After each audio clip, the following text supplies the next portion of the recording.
Okay, great. Okay, so I will go ahead and share my screen. Thank you all.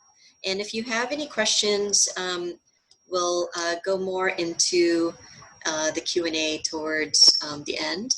But I hope to not take too much time during this presentation part. I assume maybe 20 minutes or so, and then the rest of the time we can get into discussion. And also, if you have any other questions, you can also put them in the chat box. We had this session last time for our supervisors and managers. And if you'd rather not say your question, you can send us a private note, and we can read it aloud and also try to answer your question. So you can also do it confidentially that way. Okay, so let me go ahead and share my screen. Thank you.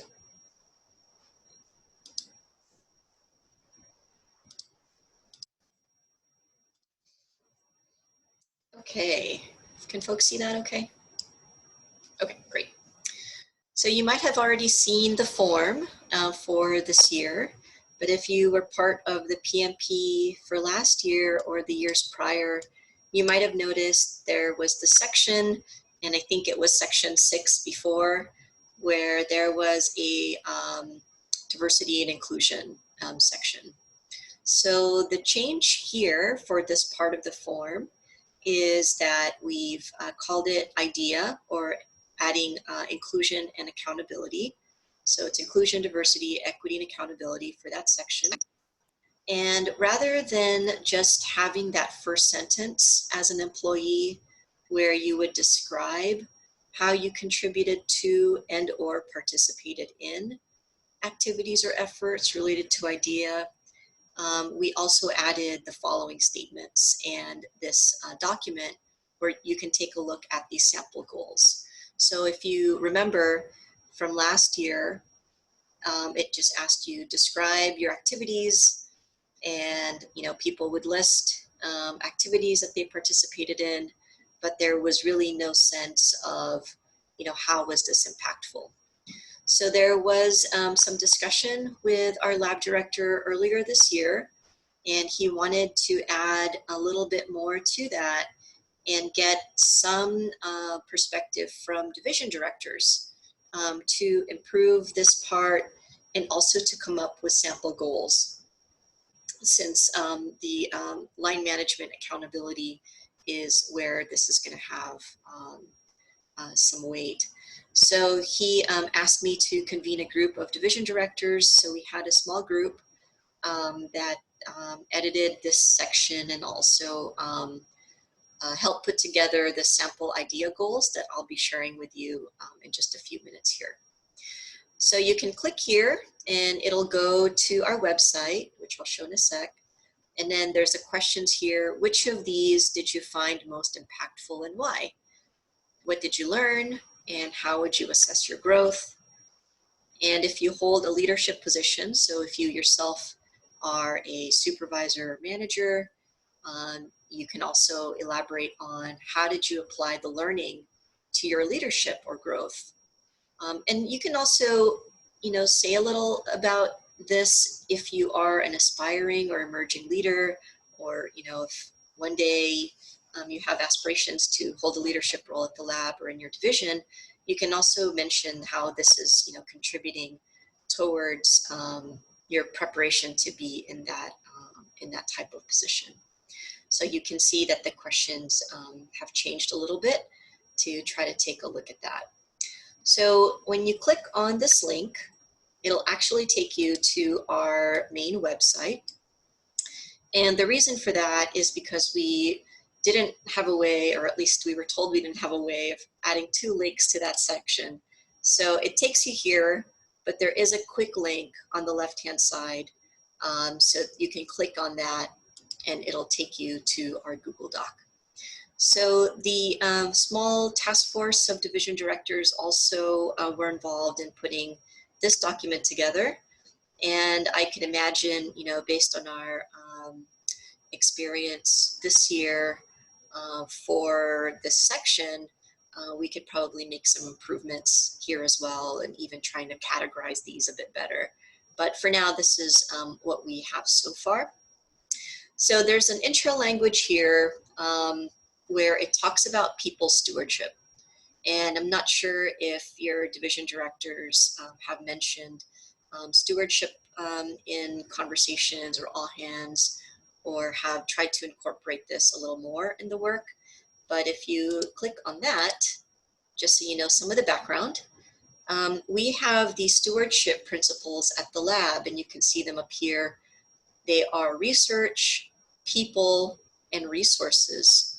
And under leadership of people, there is a section around creating a culture of respect and collaboration. And if you go back to that goals sheet, you'll notice that IDEA is part of people stewardship. And the ways in which we can think about stewardship are the principles or the pillars of what it means to be a lab citizen. So in the academic world for faculty, that's service, teaching, and research. And so our lab director was thinking about stewardship principles that anyone, regardless of your role, can think about. And even if you are on the operations side of this, you can think of research stewardship even in the support of the research. So there is a way for us to think about how we plug into these. So with that, you can take a look at your FY21 goals and take a look at this list here, which I'll go through. And if this applies to any of your accomplishments for FY20, you can also include that as well. So I know that this may not have been a conversation in the beginning of the year, and there have been a lot of disruptions this year. But if you have any accomplishments in IDEA, you can certainly list them for your accomplishments. But the idea, at least for FY21, is that you discuss these goals with your supervisor, and you can, let them know what you're interested in accomplishing, and you can put your goals down for next year. And additionally, there's a link here to your HR division partner. They've been a really wonderful resource for consultation and advice. So I also encourage you to reach out to them if you have any questions about possible activities, or any questions here as it applies to your team or to your division.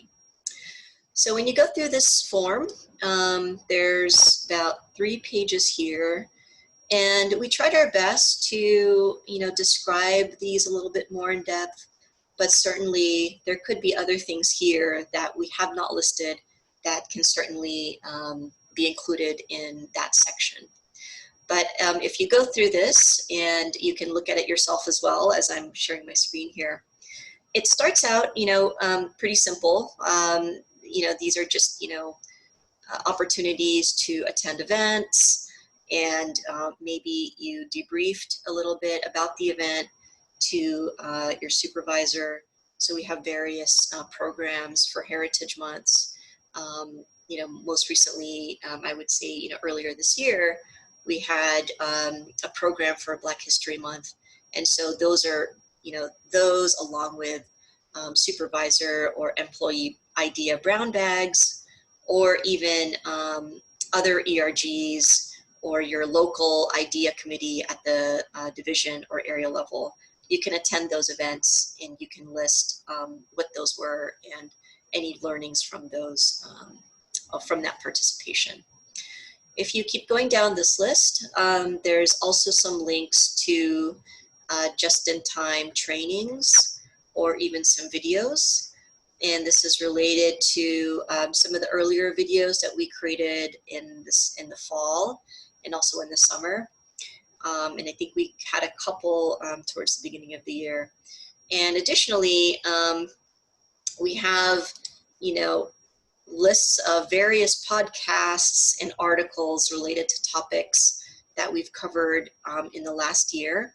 And a lot of those topics have a related training link, which are very short, on LinkedIn Learning, a couple of minutes long, depending on how many courses there are, and utilizing any of those toolkits. So you can list that as something that you want to do. If you want to complete some of those training courses for next year, you can list those out. And of course, if there are external speakers that you've attended, and you can also list those as, even for next year that you'd like to attend some talks. There might be some talks at virtual conferences that you're attending related to diversity inclusion. So you can also think about that as you're thinking about your education and learning. Furthermore, expanding on key concepts, learnings, and practicing what you've learned, there are several links here. Some of them go into the certificate of certification for completing the UC training for implicit bias. So if you don't have that certificate, and I think it's about 6 classes overall, and they're all online, so just in time, you can say one of your goals for next year would be to receive that certification and to complete that implicit bias training. So that's a very, tangible accomplishment. And then a couple of other points here for facilitating discussions on implicit bias, upstander, microaggressions, and those topics we've covered earlier in the fiscal year. Additionally, we have some links here on culture of feedback. So this is actually something you might want to look into before you start going into the process of having a conversation with your supervisor. You can click on this second bullet here where you can evaluate your own feedback style. So every one of us has a style in the way that we give feedback, and we also have a style in the way that we receive feedback. And, many of us, and of course I didn't know until I tried to do this, we don't know what that style might be. So this is a good exercise to go through. And then additionally, there is a guide and a model for steps to follow when you are giving feedback and when you are receiving feedback. So this might be something you might want to bring up at one of your next team meetings, so that you're not the only one sort of going through this. All your team members can go through it, and even your manager can also go through it. Okay. Now it's getting into a little bit more work around enhancing the work environment. So, the first page or so, this is something you can plug into very easily. But as you go down even further, it's a little bit more involved. So you can take a look at our toolkits on how to host and facilitate inclusive meetings, including virtual meetings. So that's another way to take advantage of the resources on the website. You might have opened your meetings in the past with a 1 minute for safety slide. And similarly, we have these slides called 1 minute for idea. So that's also a link that you can click on. So you can take a look at the selection of these slides, and you can start off a meeting with a 1 minute for idea. So you can choose any one of these. For example, if you're interested in letting your team know that we do have a certificate program through University of California for implicit bias, you can click on this first link, and you can, there's a lot of text here, but you can at least share that this training exists. Each course is about 15 to 20 minutes, and it tells you on the right-hand side some of the course descriptions. So that's just an example of the 1 minute for idea slides. So you can take a look at that library and figure out which ones you want to share. And that you can also list that as a goal of yours to say that this is what you're going to do in future meetings. Okay. If you want to, go even deeper, we have these 30-minute annotated agendas and discussion guides, so you can dive even deeper beyond 1 minute and take a look at those discussion guides. And they're a really great resource. Our program manager, Jeannie Pinteretz, really did a great job putting a lot of these together. So if you have any questions on facilitating these discussions, please reach out to us as well. And of course, it's Pride Month, so we have some information about gender pronouns. And you know, some best practices related to that as well. Okay. Going down a little bit more, you know, beyond just taking a look at the resources, you can also set a goal to join an employee resource group. We have about 8 total now, and we will have 9 coming up very soon for Asian Pacific Islander employee resource group, so look out for that. But this link will take you to our ERG page. You can take a look at our ERGs on the left-hand side, and you know, you can learn a little bit more about each one, and you can also send a note on how to become a member. So just wanted to share that, you know, there's a lot of different ways for you to get involved, and you can list in your goals for next year that you'd like to join an ERG, even if you're an ally. So, you know, I'm a member of all of them, but you can, you know, be involved at the level that you're able to, even if you're interested in taking a more active role in these. You know, you can certainly, you know, list that as a goal of yours and try to get more involved in an ERG. Additionally, a lot of your divisions have a working group for IDEA. So you can, you know, these are the ones at least that we know of.